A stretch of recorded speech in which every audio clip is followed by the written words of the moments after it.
Okay. So, once again po, good morning. Okay, so ito po siya, yung sinasabi ko po sa inyo, si Google.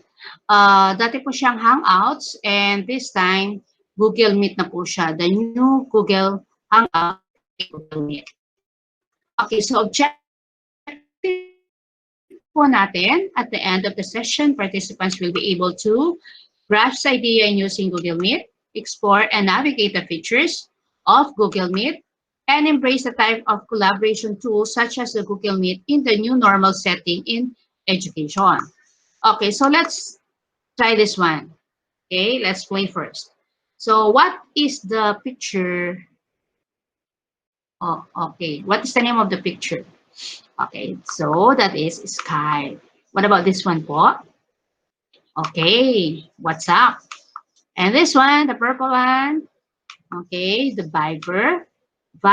And then we have the Tango.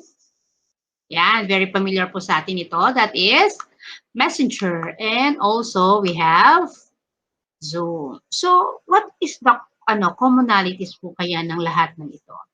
So, ang commonalities po nila, as you have said a while ago, ito po ay used for communication.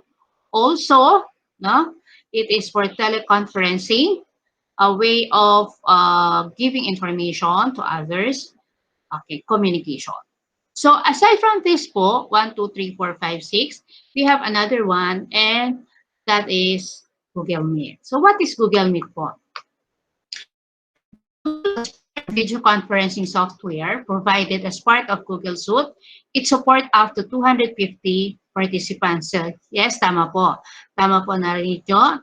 It can accommodate up to 250 participants. So, kung gagamitin po natin siya sa klase, sobra na po. Okay?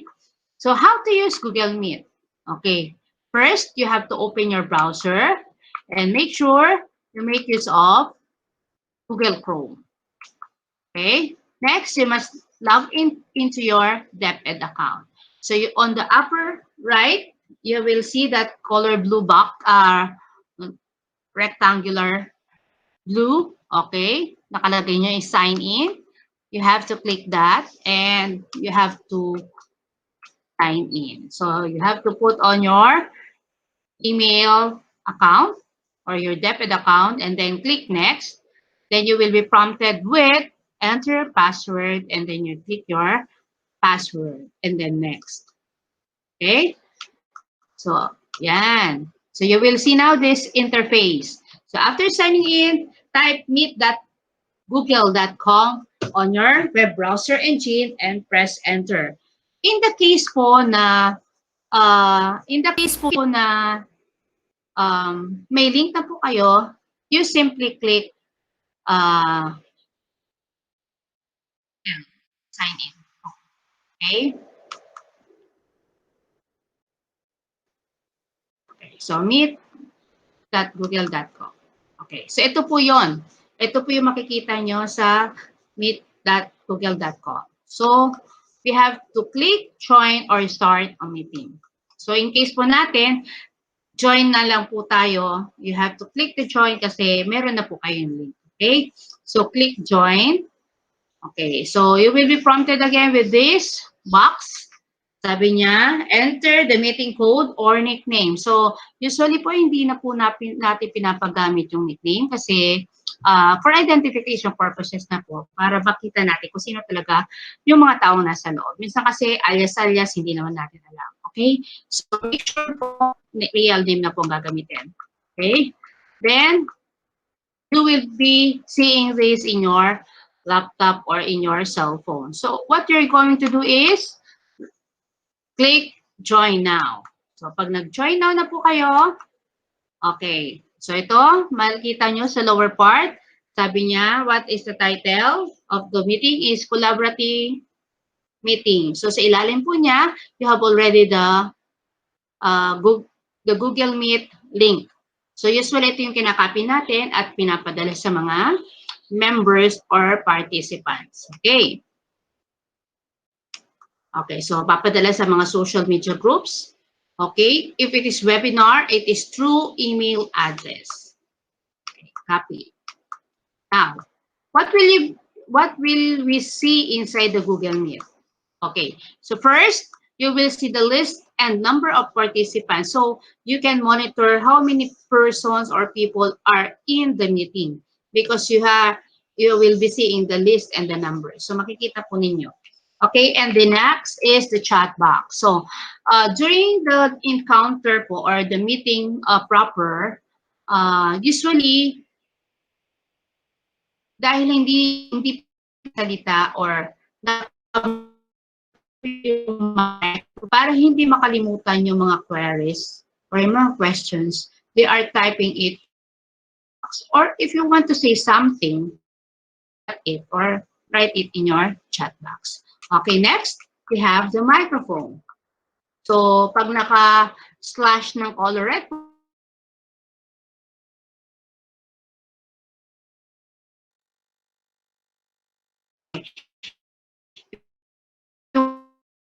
to end the call or the meeting, you have to click the phone, no? And then we have also the video. So just like yung muted microphone po, pag may slash po siya na color red, meaning to say, your video is a, yan. So, okay, yung kanina, the name of the meeting. Okay, we have also the turn on caption. So turn on caption, ang nangyayari usually is, kapag nagsasalita ka, may may nagta-type siya diyan sa ilalim. So meaning to say, yung sinasabi mo ay itina-type na, tina-translate niya na.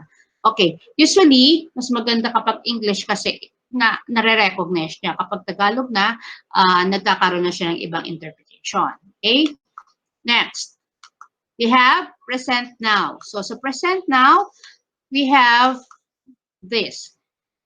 We have the PowerPoint screen, the window or Chrome. So you click present now icon. Okay, so just like what I'm doing right now, I click the present now for you to be able to see what is in my screen. Okay, so yan po, no? So let's try. Okay. Tapos, dun po sa side, you will see 3 dots. Yung 3 dots, we have the options. So, yung option po natin, if you would like to record the meeting, we change the layout. Okay po, explore na lang po natin later. We want a full screen of our laptop or the meeting itself. Then you have to turn off caption, setting, and so on. So, you will be seeing that on that area. Okay po. So how to schedule meeting in a Google Meet? So ito na po yun. If you want to make a schedule ahead of time or to inform people ahead of time that you will be having a meeting, then scheduling is a must. Okay? Para naman they could prepare also for the meeting. So let's say for example, in this case. So paano tayo mag-schedule? You will be seeing yung 9 dots. Okay? Okay, yung 9 dots po yan on the upper right corner of your Google homepage. Okay. Pag click po ninyo yan, you will be prompted with this. So you will see, no, ayan po yung mga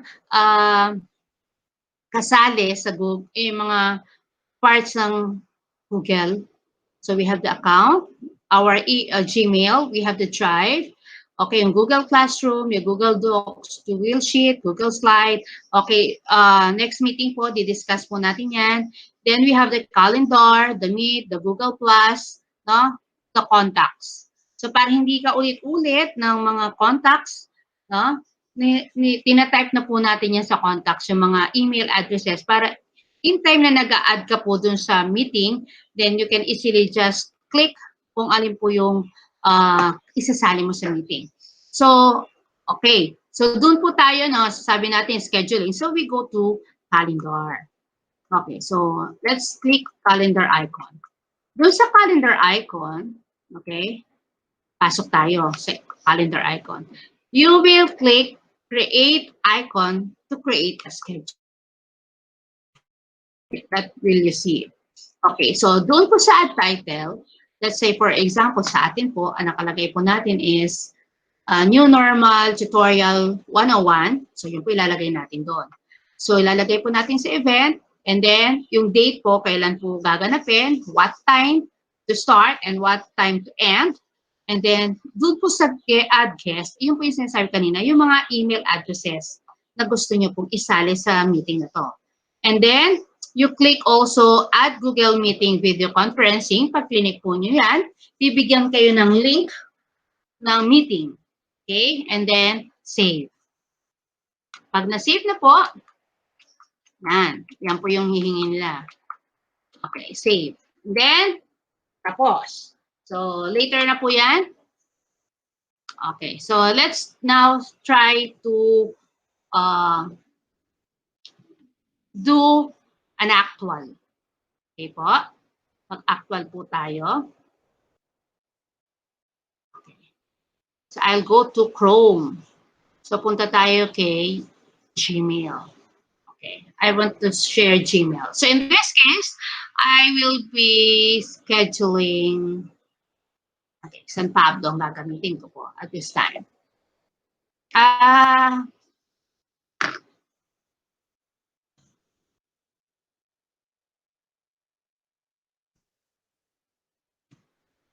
Okay.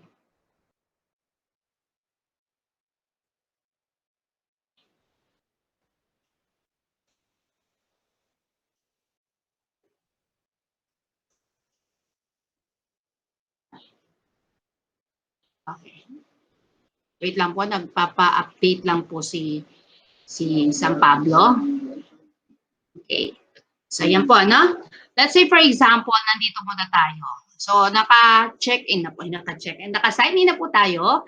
And then, you will be seeing this, the Google Apps. You will click the Google Apps and then find calendar.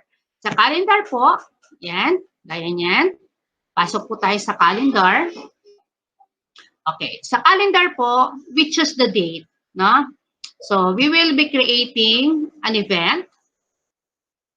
Let's say, for example, ang event kung gagawin natin ay on Wednesday. Thursday.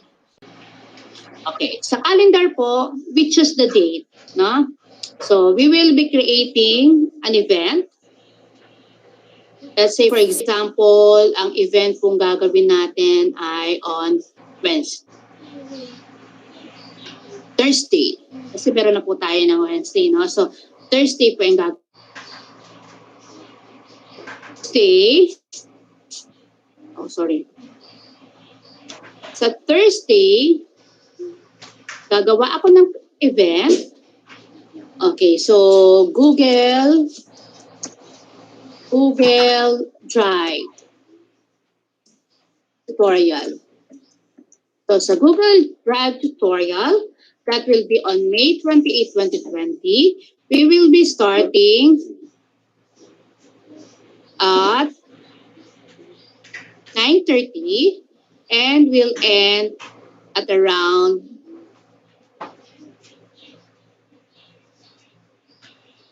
11:30. So that is 2 hours. No? So we will be adding the guest. Let's say, for example,